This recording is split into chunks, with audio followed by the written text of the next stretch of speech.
Hello everyone, मैं सुमित। आप सभी का मेरे यूट्यूब चैनल सैकी जीके पर स्वागत है। पिछले क्लास में हम लोग ऋग्वैदिक काल पे क्लास को समाप्त किए थे। आज हम लोग उसी ऋग्वैदिक काल से क्लास को शुरू कर रहे हैं। अगर आप लोग उस वीडियो को नहीं देखे हैं तो पहले उसे देख लीजिए ताकि आज का क्लास समझना आपके लिए आसान हो जाएगा।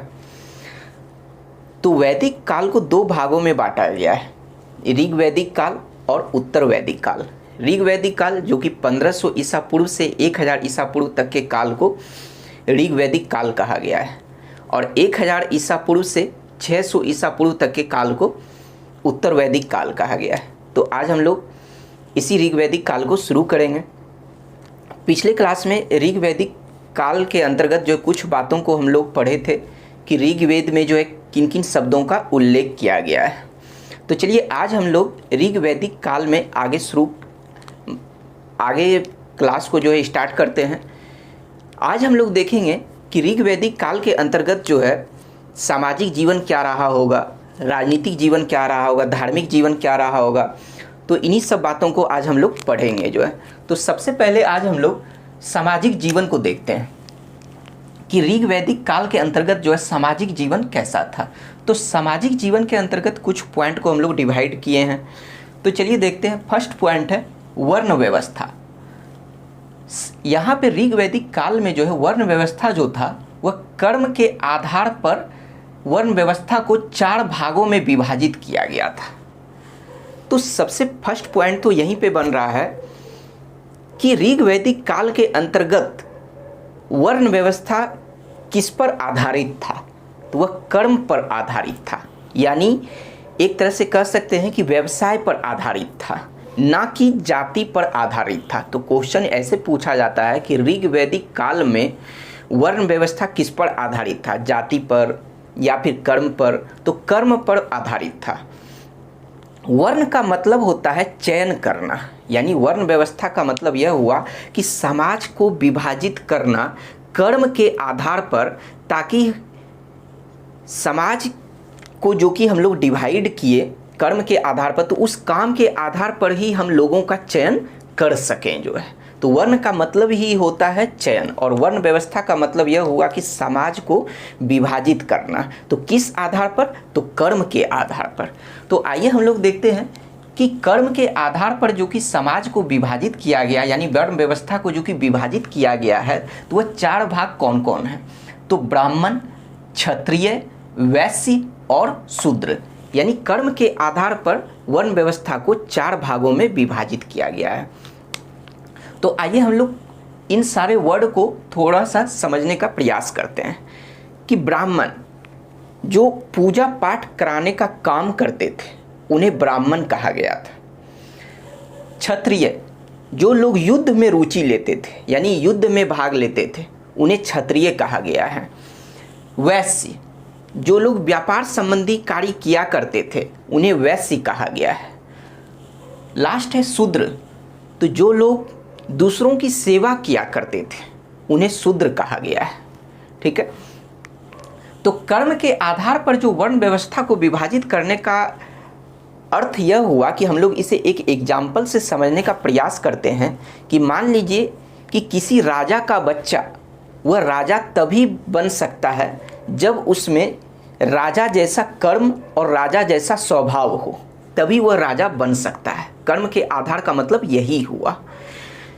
एक ब्राह्मण का बच्चा क्षत्रिय कहला सकता है अगर उनके बच्चे में क्षत्रिय जैसा स्वभाव अगर देखा जाए तो वह क्षत्रिय कहलाएगा। एक क्षत्रिय का बच्चा वैश्य कहला सकता था अगर उनके बच्चे में जो है वैश्य जैसा स्वभाव देखा जाए, यानी अगर व्यापार जैसा स्वभाव देखा जाए या व्यापार करता हो उनका बच्चा जो है, तो वह वैश्य कहलाएगा। ऐसा नहीं था कि ब्राह्मण का बच्चा ब्राह्मण ही कहलाएगा, क्षत्रिय का बच्चा क्षत्रिय ही कहलाएगा, वैश्य का बच्चा वैश्य कहलाएगा और शूद्र का बच्चा शूद्र कहलाएगा।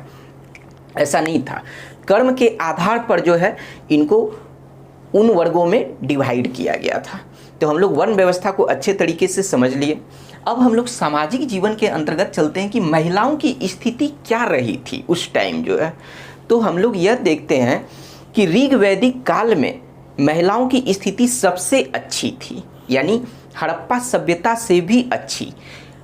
वो अलग बात है कि हड़प्पा सभ्यता एक नगरीय सभ्यता थी, जबकि ऋग्वैदिक काल जो एक ग्रामीण सभ्यता थी, लेकिन फिर भी हड़प्पा सभ्यता से ऋग्वैदिक काल में महिलाओं की स्थिति सबसे अच्छी थी।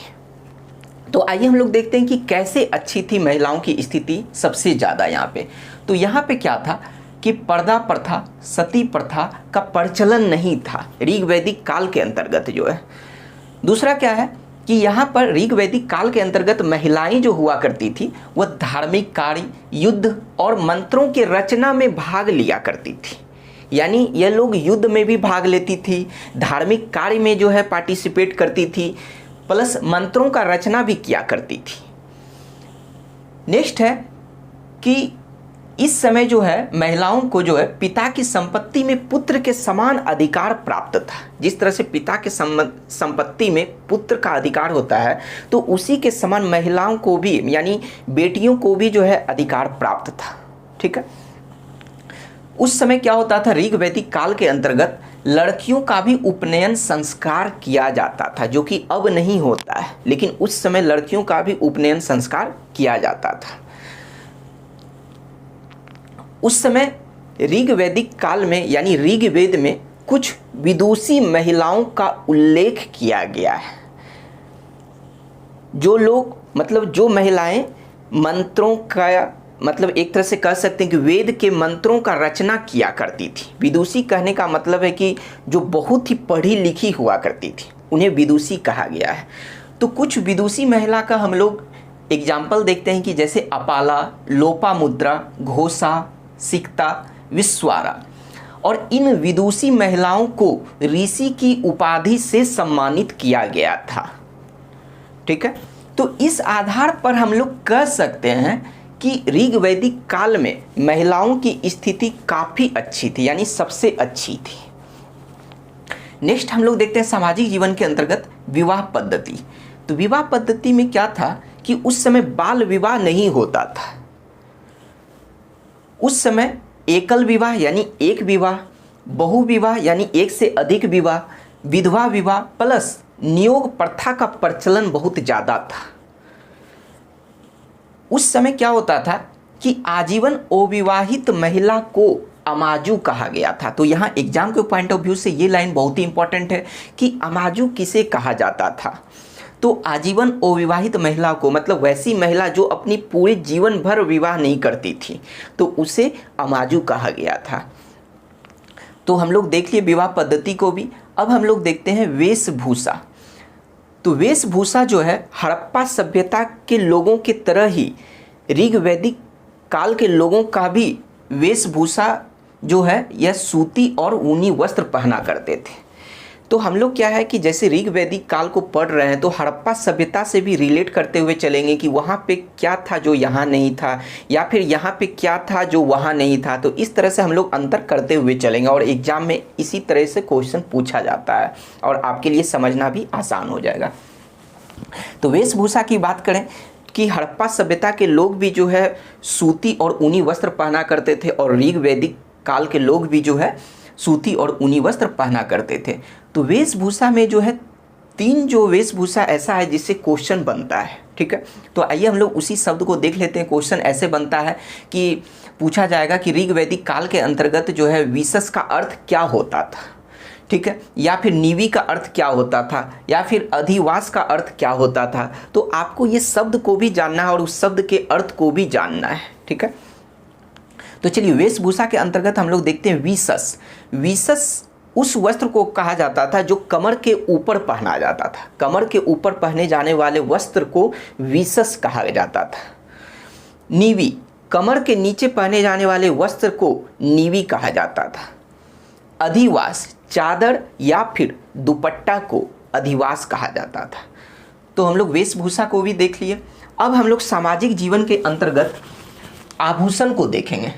तो आभूषण में जैसे कि क्या होता था कि जो बहुमूल्य आभूषण हुआ करते थे, यानी जो कीमती आभूषण हुआ करते थे, वह संपन्न वर्ग के लोग पहना करते थे। और जो मतलब कि जो उतना कीमती आभूषण नहीं हुआ करते थे उसे निम्न वर्ग के लोग पहना करते थे। तो अभी भी वैसा ही है।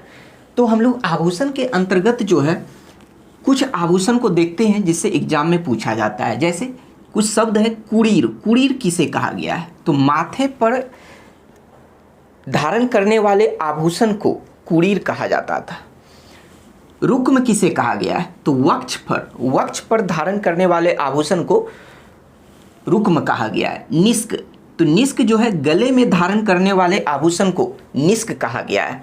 लेकिन ऋग वैदिक काल से आगे बढ़ने पे जैसे जैसे आगे बढ़ते गए तो इसी निष्क का प्रयोग जो है ज़्यादातर सिक्के के रूप में होने लगा जो है।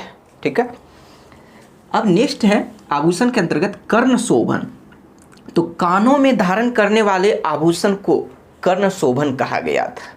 तो इस तरह से हम लोग आभूषण को भी देख लिए।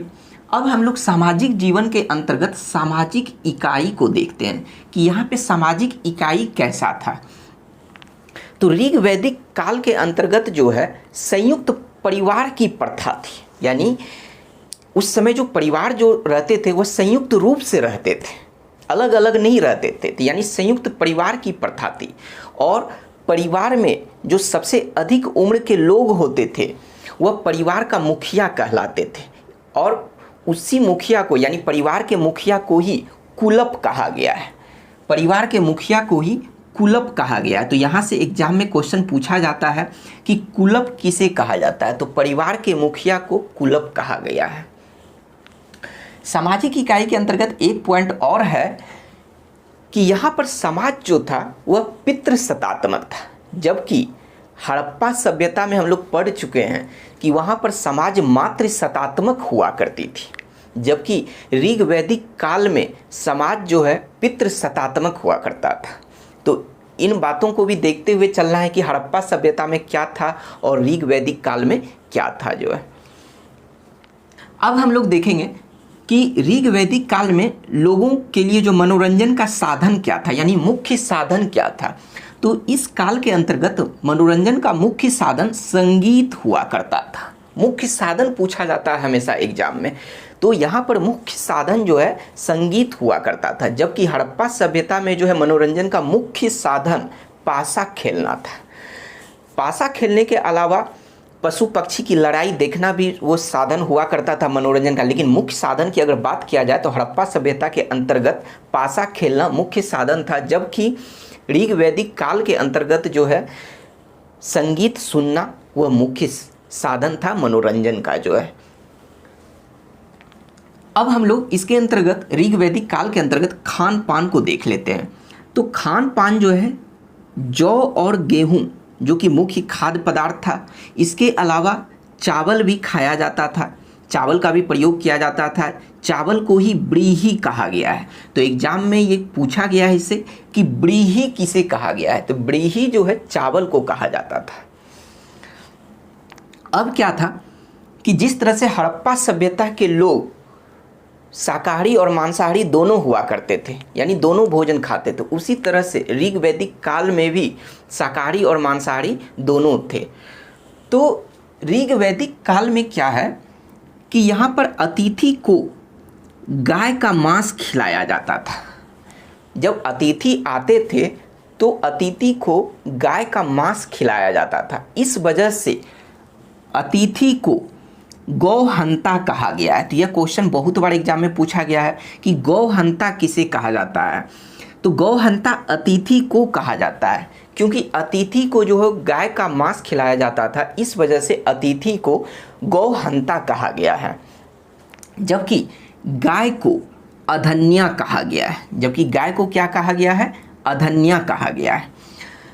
तो हम लोग खाने का चीज़ को तो देख लिया। अब पीने का चीज़ की अगर बात किया जाए तो ऋग वैदिक काल के अंतर्गत जो है मुख्य पेय पदार्थ था वो सोम रस था, जो वनस्पति के द्वारा बनाया जाता था। तो यह सोम रस से भी क्वेश्चन पूछा हुआ है कि ऋग वैदिक काल के लोगों का मुख्य पेय पदार्थ क्या हुआ करता था? तो वह सोम रस हुआ करता था, जो कि वनस्पति से बनाया जाता था। तो इस तरह से हम लोग खान पान को भी देख लिए। अब हम लोग ऋग वैदिक काल में राजनीतिक जीवन को देखते हैं कि यहाँ पे राजनीतिक जीवन कैसा था, यहाँ पर शासन किस तरह से चलाया जाता था। ठीक है, तो यहाँ पे राजनीतिक जीवन जो हम लोग देखेंगे, तो यहाँ पे राजनीतिक जीवन कबीला के रूप में राजनीतिक इकाई को विभाजित किया गया था। कबीला के रूप में राजनीतिक इकाई को विभाजित किया गया था और जिसके प्रधान राजन हुआ करते थे। तो अब सवाल होता है कि कबीला क्या था। तो कबीला अर्थात कबीला को जन भी कह सकते हैं या फिर एक तरह से कह सकते हैं कि लोगों का संगठन को भी कबीला कहा जाता है। ऐसे देखा जाए तो आर्यों का जो है बहुत सारा शाखा जो है भारत में आए थे, तो उसी में से एक शाखा को जो है कबीला कहा गया है। ठीक है, कबीला या फिर उसी को जन कहा गया है और जिसका मतलब सर्वोच्च व्यक्ति जो है राजन कहलाता था। तो आइए हम लोग देखते हैं कि यहाँ पे राजनीतिक जीवन के अंतर्गत जो हम लोग देख लिए कि कबीला के रूप में ही राजनीतिक इकाई को विभाजित किया गया था जो है। तो यहाँ इसके अंतर्गत जो है प्रशासनिक इकाई जो है 5 भागों में विभाजित किया गया था। प्रशासनिक इकाई को 5 भागों में विभाजित किया गया था और जिसके सर्वोच्च व्यक्ति होते थे राजन। तो इस प्रशासनिक इकाई को जो 5 भागों में विभाजित किया गया, इसका क्रम नीचे से ऊपर की ओर गया है। ठीक है, तो इस प्रशासनिक इकाई की सबसे छोटी इकाई को कुल या फिर परिवार कहा गया है।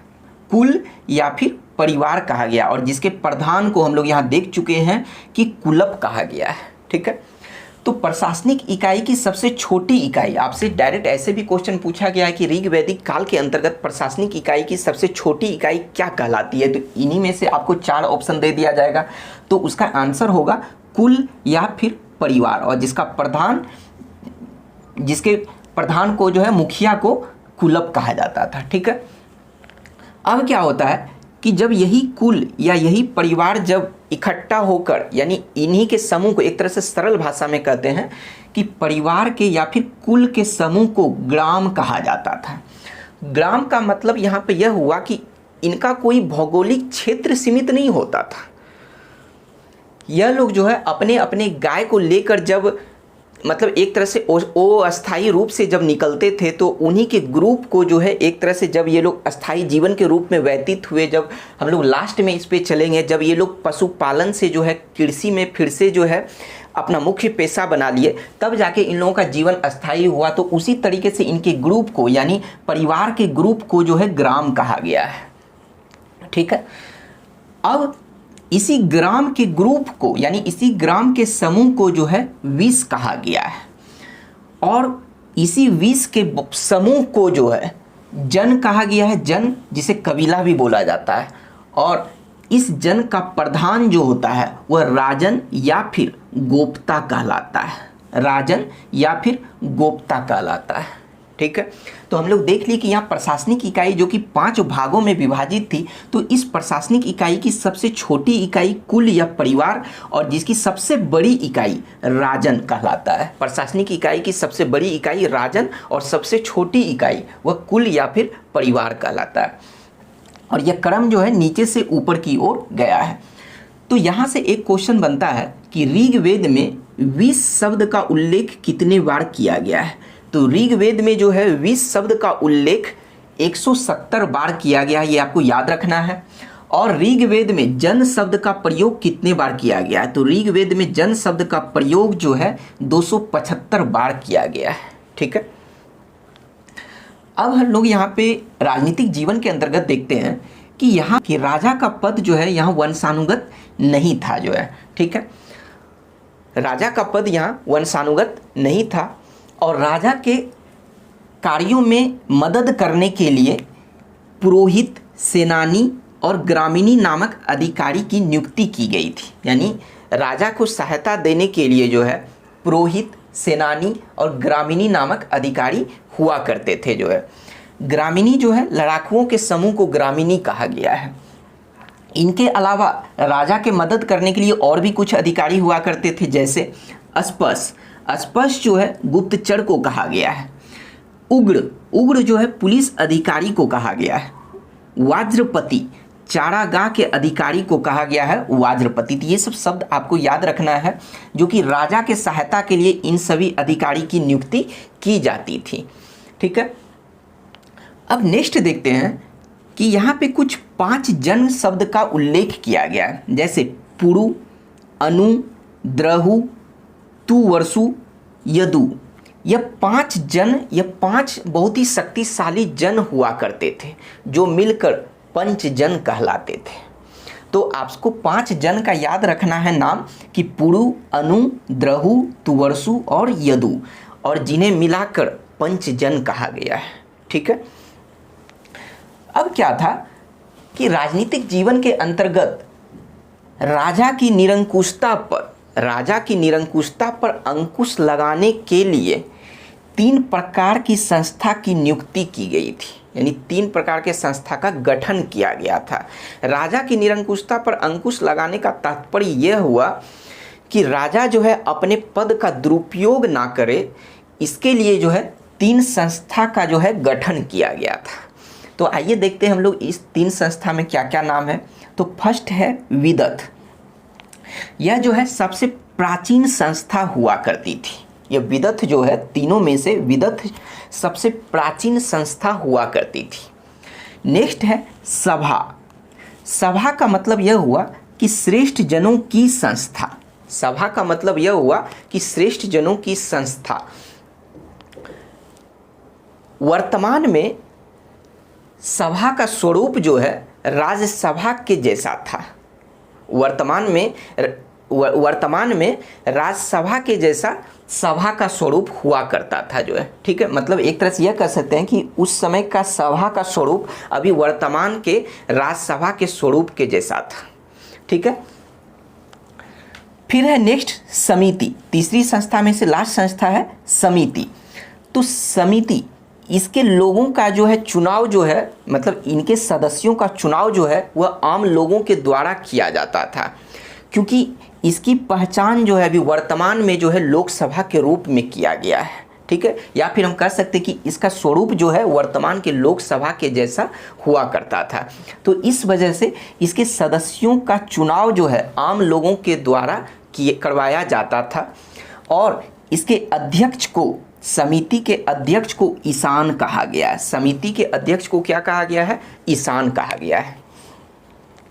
अब क्या है कि ऋग वैदिक काल में जो है राजा को प्रजा जो है उपहार स्वरूप जो है कर देते थे, यानी अपनी मर्जी से। ऐसा नहीं कि राजा जो है जबरदस्ती उससे लेते थे।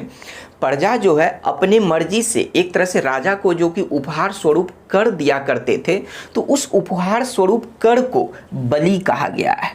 तो ये क्वेश्चन भी बहुत बार पूछा गया है कि ऋग वैदिक काल के अंतर्गत बलि किसे कहा गया है। तो ऋग वैदिक काल के अंतर्गत जो है प्रजा के द्वारा या फिर जनता के द्वारा या फिर लोगों के द्वारा राजा को उपहार स्वरूप कर जो दिया जाता था उसे ही बलि कहा गया है। ठीक है। अब इन सारी बातों के अलावा एक और भी पॉइंट राजनीतिक जीवन के अंतर्गत इम्पॉर्टेंट है कि ऋग्वेद के 7वें मंडल में दशराज्य युद्ध का उल्लेख किया गया है। दशराज्य युद्ध का वर्णन किया गया है। तो दशराज्य युद्ध, पहली बात तो ऋग्वेद के 7वें मंडल में, कौन से मंडल? तो 7वें मंडल में दशराज्य युद्ध का उल्लेख किया गया है। अब यह दूसरा क्वेश्चन यह बनता है कि यह दशराज्य युद्ध जो है किस नदी के तट पर हुआ था? तो वह रावी नदी के तट पर हुआ था, जिसे पुरुषिनी भी बोला जाता है। ठीक है। अब थर्ड क्वेश्चन यह होता है कि यह दशराज्य युद्ध जो है यह किनके बीच हुआ था? दशराज्य युद्ध भरत वंश के शासक सुदास और 10 राजाओं के बीच में हुआ था, जिसमें सुदास जो थे वह विजयी हुए थे। तो आपको ये भी पॉइंट याद रखना है, दशराज्य युद्ध से संबंधी बातों को याद रखना है, क्योंकि एग्जाम में बहुत बार क्वेश्चन पूछा गया है। अब हम लोग ऋग्वैदिक काल के अंतर्गत धार्मिक जीवन को देख लेते हैं।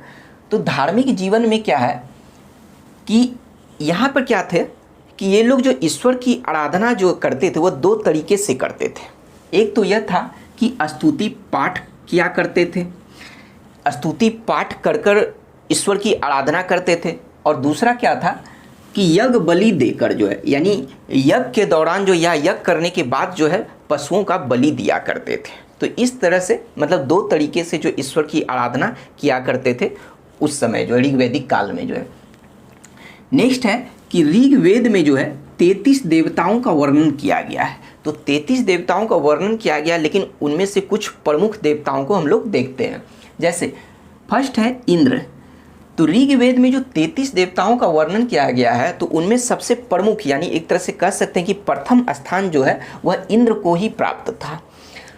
इंद्र पर जो है 250 सूक्त लिखा गया है। सूक्त का मतलब श्लोक जो है 250 सूक्त लिखा गया है, और इंद्र को जो है पुरंदर कहा गया। तो यह पॉइंट बहुत ही इंपॉर्टेंट है कि पुरंदर किसे कहा गया, इंद्र को कहा गया।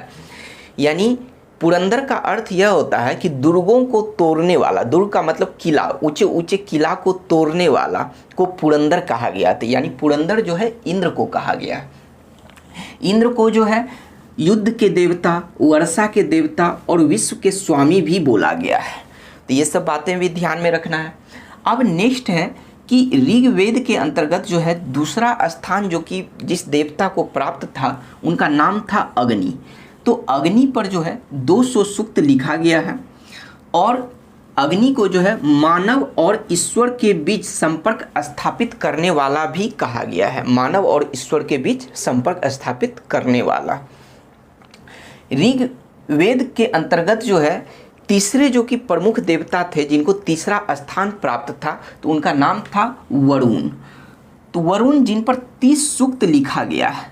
अब वरुण के बारे में हम लोग देख लेते हैं कि इन्हें ऋतु परिवर्तन, दिन रात का कर्ता धर्ता, समुद्र का देवता, सत्य का प्रतीक, विश्व नियामक भी कहा गया है। वरुण को इन सब चीज़ों का उपाधि प्राप्त है। प्लस अब इनके अलावा जो है हम लोग जैसे ये तीन तो जो है प्रमुख देवता हुआ करते थे, लेकिन कुछ अन्य देवताओं का भी उल्लेख है। जैसे कि हम लोग देख लेते हैं कि किनको क्या क्या कहा गया है। जैसे मरुत, मरुत का मतलब होता है आंधी तूफान के देवता को मरुत कहा गया है। पूषण, पशुओं के देवता को पूषण कहा गया है। अश्विन, दुखों को हरने वाले देवता को यानी दुख को हर लेने वाले देवता को अश्विन कहा गया है। विष्णु, औ गाय, औ गाय का अर्थ यह हुआ कि गाय से जन्म लेने वाले, यानी विष्णु को ऐसा माना गया है कि इनका जन्म जो है गाय के पेट से हुआ है। ठीक है। शिव, शिव को जो है रुद्र कहा गया है, और एक देवी का भी उल्लेख है जो कि उषा, जिन्हें प्रगति एवं उत्थान की देवी कहा गया है। उषा यानी प्रगति एवं उत्थान की देवी कहा गया है। ठीक है। अब ऋग्वैदिक काल के अंतर्गत जो है हम लोग आर्थिक जीवन को देखते हैं कि ऋग्वैदिक काल के लोगों का जो है मुख्य व्यवसाय क्या था, यानी मुख्य पेशा क्या था। तो मुख्य व्यवसाय जो इन लोगों का था या फिर मुख्य पेशा कह सकते हैं, तो वह पशुपालन था। तो यहाँ पे फिर से हम लोग ऋग्वैदिक काल को जो है हड़प्पा सभ्यता से जो है देखते हैं रिलेट करके कि हड़प्पा सभ्यता के लोगों का मुख्य पेशा या फिर मुख्य व्यवसाय जो हुआ करता था वह कृषि हुआ करता था। डायरेक्ट क्वेश्चन एग्जाम में पूछा जाता है कि हड़प्पा सभ्यता के लोगों का मुख्य व्यवसाय क्या था, तो वह था कृषि, जबकि ऋग्वैदिक काल के लोगों का मुख्य व्यवसाय या फिर मुख्य पेशा पशुपालन हुआ करता था। तो यहाँ पर पशुपालन में जो है गाय और अश्व जो कि सबसे प्रमुख जानवर हुआ करते थे। हम लोग हड़प्पा सभ्यता के अंतर्गत देखे थे कि गाय का साक्ष्य प्राप्त नहीं था। ठीक है। जबकि ऋग्वैदिक काल में जो है गाय और अश्व जो कि सबसे प्रमुख जानवर हुआ करते थे। वस्तु विनिमय के रूप में गाय का ही प्रयोग किया जाता था, जिसे अदला बदला प्रणाली भी बोला जाता है। वस्तु विनिमय का मतलब यह हुआ कि मान लीजिए कि अगर हम आपसे एक पेन को लेते हैं, खरीदते हैं, तो उसके बदले जो है हम आपको पैसे नहीं देंगे, उसके बदले हम भी जो है कोई सामान ही आपको दे देंगे। मान लीजिए हमारे पास कोई और जो सामान होगा, हो सकता है कॉपी हम आपको बदले में दे दिए। तो वस्तु विनिमय उस समय जो है ऐसा ही होता था। वस्तु विनिमय का मतलब हुआ कि अगर हम आपसे कोई वस्तु ले रहे हैं तो उसके बदले में जो है हम भी आपको कोई वस्तु ही देंगे, पैसे नहीं दिया जाता था। ठीक है। तो वस्तु विनिमय के रूप में जो है गाय का ही प्रयोग किया जाता था। अब नेक्स्ट है आर्थिक जीवन के अंतर्गत जो है कि ऋग्वैदिक काल में जो है आर्थिक जीवन उतना विकसित नहीं था, जबकि हड़प्पा सभ्यता के अंतर्गत जो है आर्थिक जीवन काफ़ी ही समृद्ध हुआ करता था। वहाँ की सभ्यता क्या थी कि नगरीय सभ्यता थी। जबकि ऋग वैदिक काल की जो है सभ्यता थी वह ग्रामीण सभ्यता थी। तो एक क्वेश्चन फिर यहाँ से इम्पोर्टेंट बना कि हड़प्पा सभ्यता की जो है मतलब कि हड़प्पा सभ्यता कैसी सभ्यता थी, तो वह नगरी या फिर शहरी सभ्यता थी। जबकि ऋग वैदिक जो है कैसी सभ्यता थी, तो ऋग वैदिक काल जो है यह ग्रामीण सभ्यता हुआ करती थी। ठीक है, तो इन सब बातों को देखने के अलावा यहाँ पे कुछ महत्वपूर्ण शब्द है जिससे एग्जाम में पूछा जाता है। तो जैसे उर्वरा, उर्वरा का अर्थ क्या होता है, उपजाऊ भूमि। लांगल, लांगल का मतलब होता है हल। पर्जन्य, पर्जन्य का मतलब होता है बादल। अयस, अयस का मतलब होता है तांबा या फिर कांसा। बेकनाट, बेकनाट का मतलब होता है सूद पर पैसा लगाने वाले को बेकनाट कहा गया है। तो इस तरीके से हम लोग देखेंगे कि आज जो है हम लोगों का ऋग वैदिक काल जो है, जो कि वैदिक सभ्यता के अंतर्गत या वैदिक काल के अंतर्गत जो है ऋग वैदिक काल जो है हम लोगों का पूर्ण रूप से समाप्त हो गया। अब कल के क्लास में जो है हम लोग उत्तर वैदिक काल को समाप्त करेंगे। तो आपको ये वीडियो कैसा लगा तो मुझे कमेंट बॉक्स में ज़रूर बताइए। चलिए मिलते हैं अगले वीडियो में, तब तक के लिए खुश रहिए, हैप्पी रहिए, थैंक यू।